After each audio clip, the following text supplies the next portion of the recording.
ఇక నెల్లూరు జిల్లా కలెక్టర్గా ఆనంద్ బాధ్యతలు చేపట్టారు. నూతన కలెక్టర్కు కలెక్టరేట్ కార్యాలయ సిబ్బంది ఘన స్వాగతం పలికారు. ఆనంద్ను వేద పండితులు ఆశీర్వదించారు. అనంతరం మాట్లాడిన ఆనంద్ గతంలో తాను ఉమ్మడి నెల్లూరు జిల్లా గూడూరు సబ్ కలెక్టర్గా పనిచేసినట్లు తెలిపారు. తిరిగి ఇదే జిల్లాకి కలెక్టర్గా రావడం సంతోషంగా ఉందన్నారు.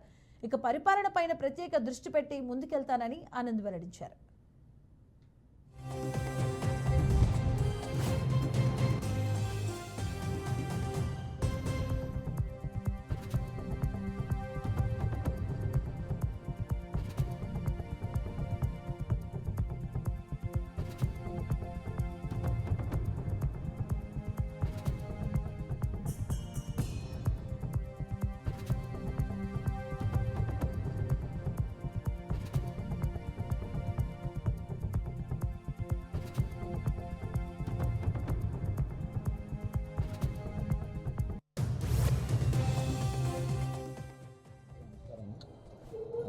ఇక్కడ మళ్ళీ నెల్లూరు జిల్లాకి వచ్చినందుకు చాలా సంతోషము.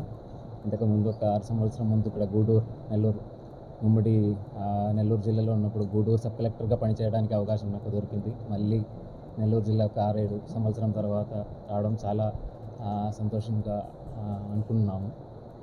సో గవర్నమెంట్ సంబంధించిన ప్రోగ్రాంలు చక్కగా మంచిగా ఇంప్లిమెంట్ చేయడానికి, అదేవిధంగా ప్రజలకు సంబంధించిన గ్రీవెన్స్లు ఏమైతే ఉన్నాయో కొద్దిగా వేగంగా సాల్వ్ చేయడానికి ఈ 2 ఐటమ్స్ మీద చాలా దృష్టి పెడతామని మీకు అందరికీ తెలియజేస్తున్నాను.